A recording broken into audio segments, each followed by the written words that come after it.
Hey there, subscribe to my channel, and also press this bell icon so you never miss any new updates, cause whenever we upload new video you will get a notification on your phone. Part 1. You and a friend are looking for a place to live. You have a list of places and go to see a rental agent to check on a number of points. Listen to the conversation between your friend and the rental agent and complete the list. First, you have some time to look at questions 1 to 7.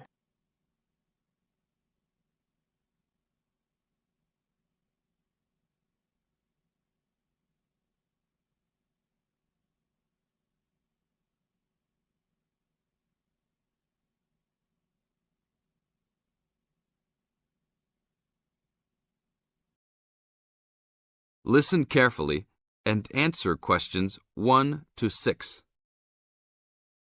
Hi, we've been looking over your listing of apartments for rent and we have a few questions about a couple of the apartments. Can you help us? Sure. Yep, this is our most recent listing. What would you like to know? Well, we were first wondering about the house on 3rd Street. We can see that it is furnished and rents for $135 a week, but can you tell us how many bedrooms it has? Let's see. In addition to the den, it has 3 bedrooms. What about the one on Route 9N? It looks like it's big with a library and a deck, but it doesn't say how much it costs or anything else about it. Oh yes, Mrs. Gaylor's apartment. That one is actually only a 10-month rental and it is going for $156 per week. It's quite a nice place. She only rents for 10 months each year because of horse racing season. Then her relatives all come to stay, so tenants have to move out. It's a little bit inconvenient, but past tenants have really enjoyed their stay there. Oh, well, we need it for a full year. I guess that one is out. How about the rental on Browen Drive? How many rooms does that one have?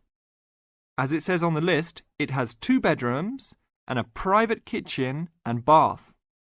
But it's actually a very small place. That's why it's a bit cheaper. Oh. Well then, what about the one that has 3 large rooms? Who is renting that property? That one is a good deal. Mr. John Smith is renting it.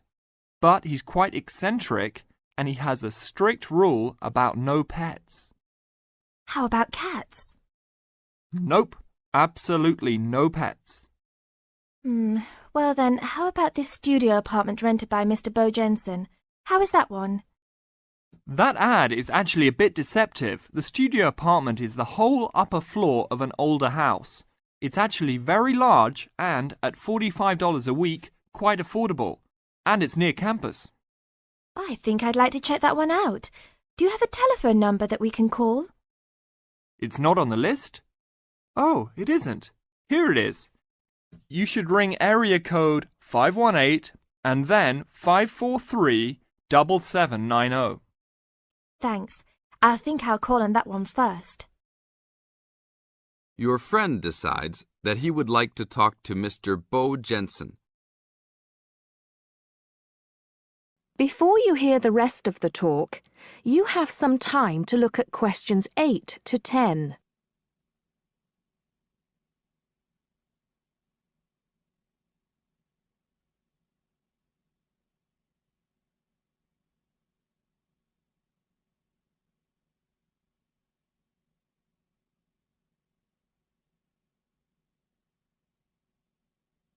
Now listen and answer questions 8 to 10.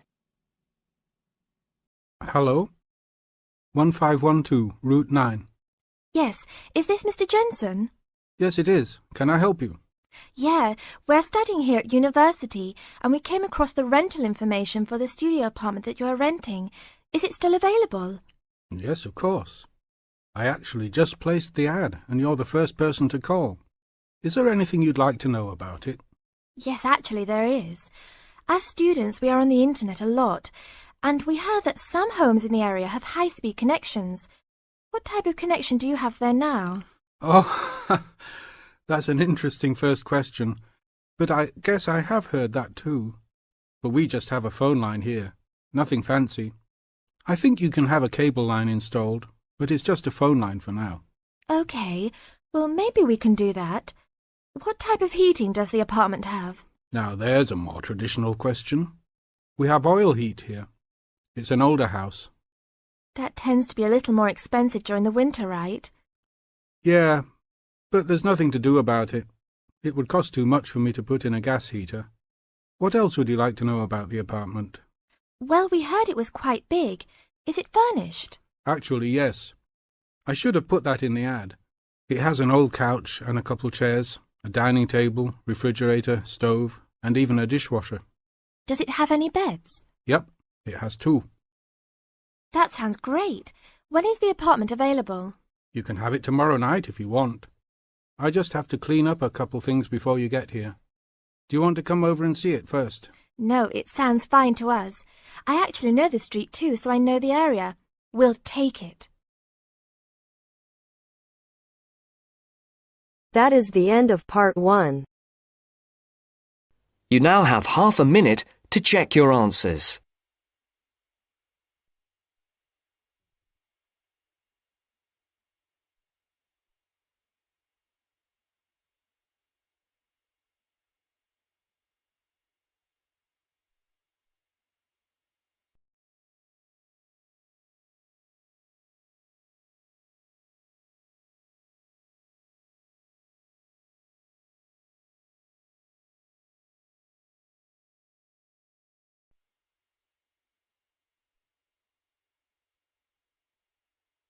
Now turns to part 2. Part 2. You are going to hear the director of the Leadership Council give his welcome address at a convention. First, you have some time to look at questions 11 to 15.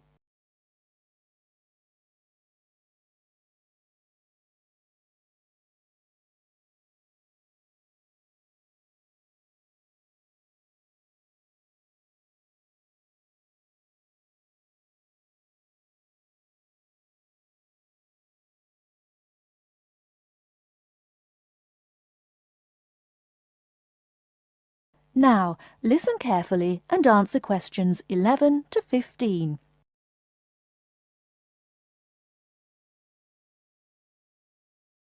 Ladies and gentlemen, can I have your attention, please? Please find your seats. Snacks will be available all day long. Thank you. Allow me to first introduce myself. I am Joe Steinke, Director of the Leadership Council.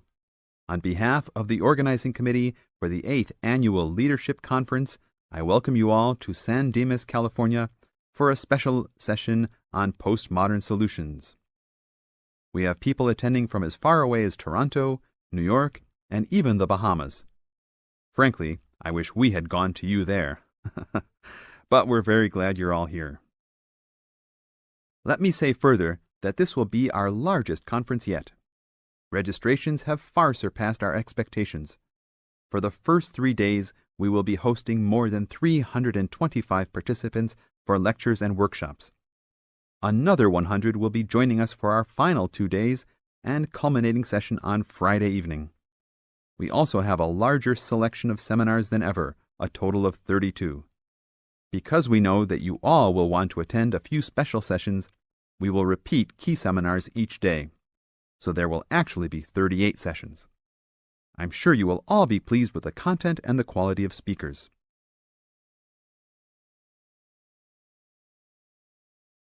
Before you hear the rest of the talk, you have some time to look at questions 16 to 20.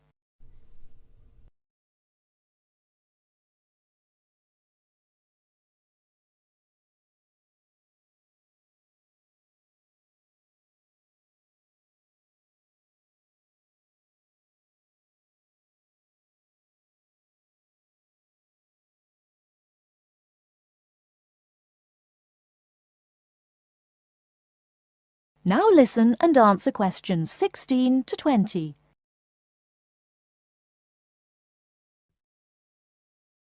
Now, for those who have opted not to take part in our bag lunches, there are a number of places nearby that we can recommend. We are located here in the Convention Center just across the street from the Harford Shopping Mall, and the place we most recommend is Vital's, which is just west across Queen Street on the opposite corner. Please be careful crossing both streets, however, as we don't want to lose any participants. If you're not up to Vital's, you can also get some Italian food at the Olive Garden, which is further down Queen Street and east on Danning Avenue, across from the police station. They have a great minestrone soup and excellent breadsticks, all you can eat. On the other hand, if you want some good old American food, you can head to Fuddruckers for some big hamburgers or to the Cattle Company for some fat, juicy steak. Fuddruckers is next to the Olive Garden, but the Cattle Company is back closer to us in the opposite direction of Vital's. Just go east out of the convention center across King Street. It's on the same side as the convention center, so you just have one street to cross. Enjoy. But also, please make sure you are back for the afternoon sessions. These will always start at 1:30 p.m. That will give you an hour and a half for lunch each day. Sessions will be over each day at 5:30. Now, regarding the schedules we've printed out, there have been a couple of last-minute changes. The session titled New Leadership Strategies will no longer be held in Seminar Room 1, but in the main ballroom. This session has garnered much praise and is highly recommended to all, hence the change to a larger room. Another session has been canceled. That session was titled Leading by Serving, and it was scheduled for Daniel's room. The speaker for that session, Dr. Mark Green, had to return home for some urgent health situation. We wish the best to Dr. Green and that all is fine with his family. Finally, the session titled Using the Arts and Media has been changed to the second lounge room, Lounge 2. Please show up promptly for sessions and sit towards the front of each room so that all seats can be utilized. Also, turn off all pagers, beepers, and cell phones. Drinks and snacks will be provided outside each room, but please be careful at your tables. Enjoy the conference. That is the end of part 2. You now have half a minute to check your answers.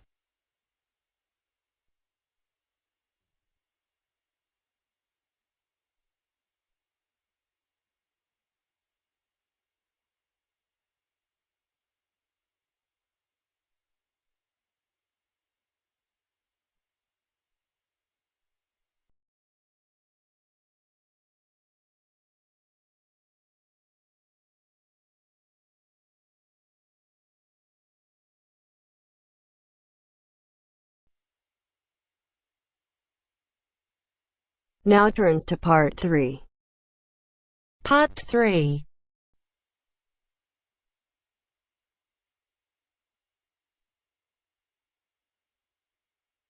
Now turns to part 3. Part 3. You will hear Peter Walsh being interviewed for a job. Listen and choose the correct answer for each question. First, you have some time to look at questions 21 to 25.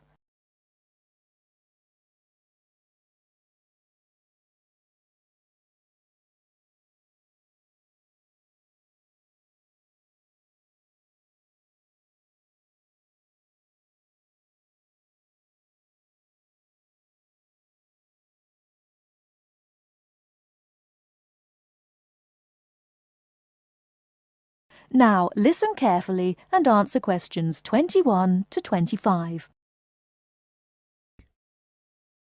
Joanne! Hi, you must be Rob. Nice to meet you. So, I hear you're planning to visit Australia. Yeah, and I really wanted to talk to you because I was thinking of spending some time in Darwin, and my sister told me you're from there. That's right. So, tell me about it. Well, where shall I start? Well, Darwin's in what they call the top end, because it's right up at the northern end of Australia, and it's quite different from the rest of Australia in terms of cultural influences. In fact, it's nearer to Jakarta in Indonesia than it is to Sydney, so you get a very strong Asian influence there.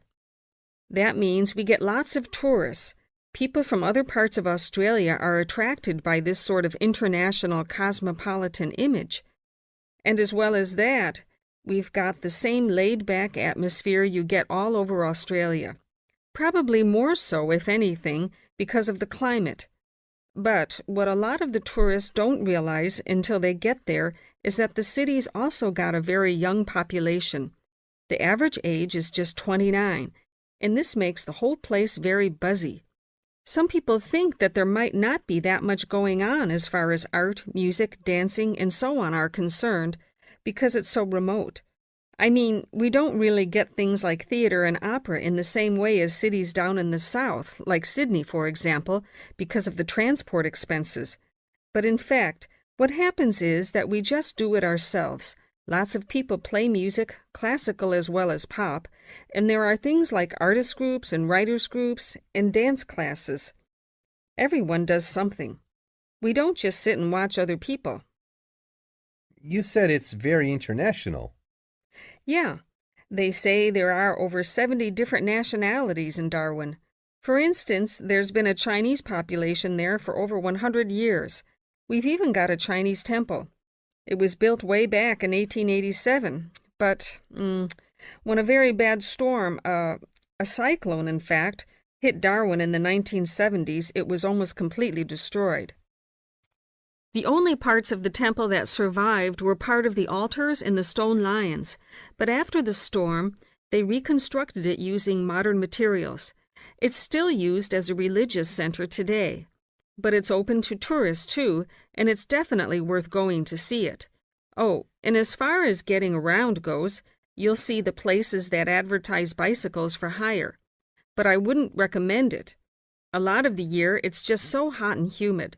Some tourists think it'll be fine because there's not much in the way of hills and the traffic's quite light compared with some places, but believe me, you're better off with public transport. It's fine and not expensive. Or you can hire a car, but it's not really worth it. What's the swimming like? Well, there are some good beaches, but the trouble is that there's this nasty creature called the box jellyfish, and if it stings you, you're in bad trouble. So you have to be very careful most of the year, especially in the winter months. You can wear a lycra suit to cover your arms and legs, but I wouldn't like to risk it even so, personally. And there are the saltwater crocodiles, too. I mean, I don't want to put you off. There are protected swimming areas netted off where you'll be safe from jellyfish and crocs, or there are the public swimming pools. They're fine, of course. Before you hear the rest of the talk, you have some time to look at questions 26 to 30.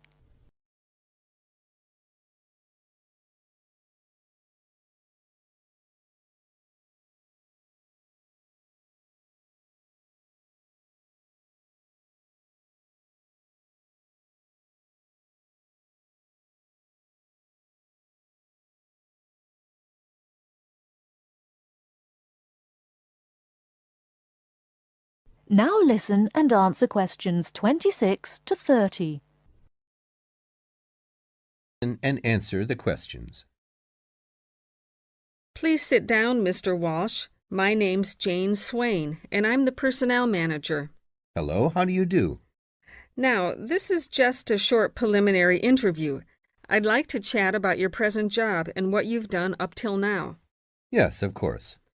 Well, could you tell me how long you've had your present position in Weston's? It is Weston's, isn't it? Yes, that's right. I am not sure. Let's see. I left university in 2005. Is that right? Yes, 2005. Then I was unemployed for about 3 months. And then I traveled round America for a few months. So, yes, it must be about 3 years now, in fact. Yes. And have you any particular reason for wanting to change jobs? I mean, why do you want to move? Well, I actually like my present job and still find it interesting and stimulating. The salary's okay, so it's nothing to do with money, though you can always do with more. I suppose the thing is that I'm really very ambitious and keen to get promoted, So that's the real reason. You say you like your job. Can you tell me what aspect you like most? Oh, my dear, that's difficult. There are so many things. The other people are great. There's a good cooperative atmosphere. I mean, among the staff, and compared to other companies, the conditions are great. I mean, the office itself and the working conditions. And then there's the fact that they give me lots of room for initiative and let me make decisions. You know, that's what I really like most about the job. Yes, well, we're looking for someone like that. You know, someone who isn't a clock watcher and who isn't too concerned about working fairly long hours. Oh, I don't mind that. I'm used to it. And what about your education? You went to Manchester University, didn't you? Yes. After leaving school, I started a diploma course in design, but I decided to give it up and did an arts degree at university instead. Good. And have you done any courses since?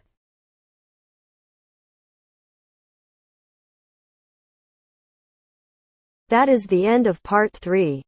You now have half a minute to check your answers.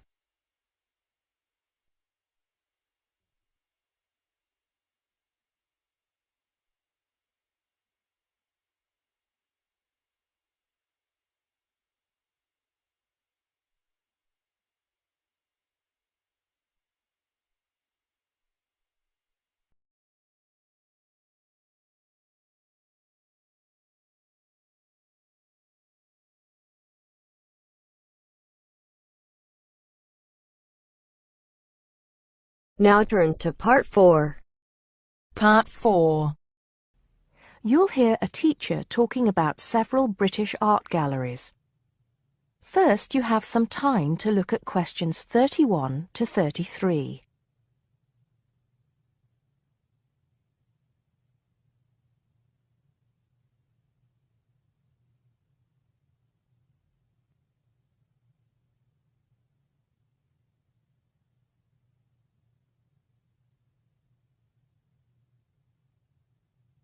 Now listen carefully and answer questions 31 to 33. Good afternoon. Welcome to the first class of V100 Art and History.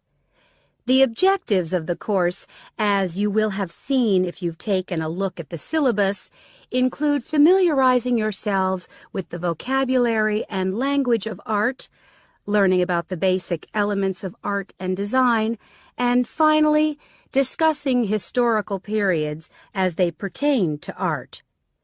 The course will also give you the opportunity to visit some of the many galleries and museums that Britain has to offer. So, having said that, I'd like to spend the rest of today's class talking about 4 of the more important galleries that we will be visiting in the coming year. As most of you already know, or at least I hope most of you know, there are 4 Tate galleries in all. To begin, I'd like to tell you a little bit about the Tate Modern. Tate Modern is located in a very busy part of London called the South Bank. It's close to 2 world-renowned tourist attractions, St. Paul's Cathedral and Shakespeare's Globe Theatre. Now, interestingly enough, Tate Modern is housed in what was a power station, built in several stages between 1947 and 1963. It was closed down in 1981 and reopened as a gallery in the year 2000. Tate Modern consists of 5 levels, with the Tate collection being shown on the 3rd and 5th levels. On level 2, the works of contemporary artists are exhibited, while level 4 is used for holding large temporary exhibitions. Since this museum opened, it has become a popular spot for both Londoners and tourists alike. And believe it or not, it doesn't cost anything to get in to see the collection displays. Before you hear the rest of the talk, you have some time to look at questions 34 to 40.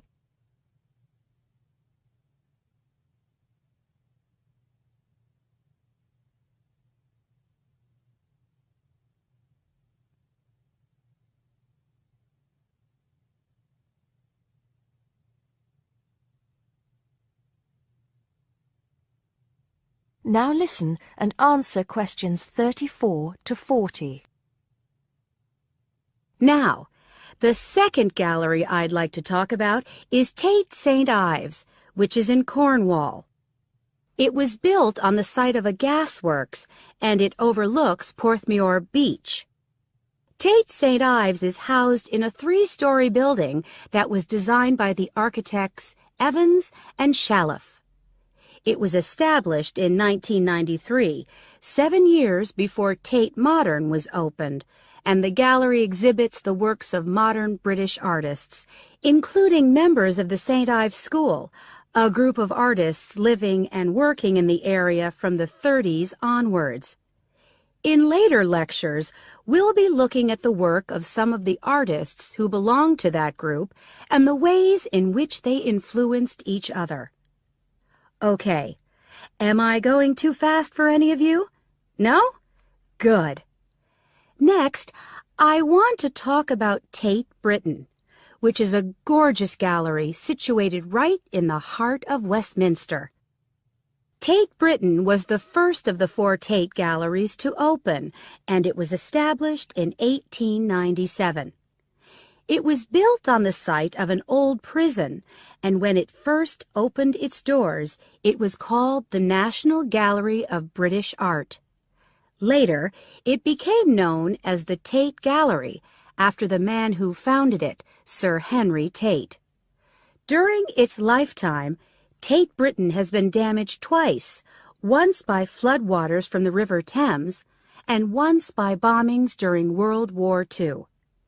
This gallery has an interesting range of exhibitions of historic and modern art from 1500 up to the present day. Now, the last gallery I'd like to tell you about is called Tate Liverpool. It's not hard to figure out where this gallery is located, is it? It was opened in 1988 to exhibit displays from the Tate collection, and it also has a program of temporary exhibitions. Tate Liverpool is housed in what was once a warehouse, and for some years it was one of the biggest galleries of modern and contemporary art in the UK. Well, that's a brief overview of just a few of the galleries we'll be visiting. I'd like now to look in a little more detail at what you can expect to see in each of these galleries, starting with Tate Britain. That is the end of part 4. You now have half a minute to check your answers.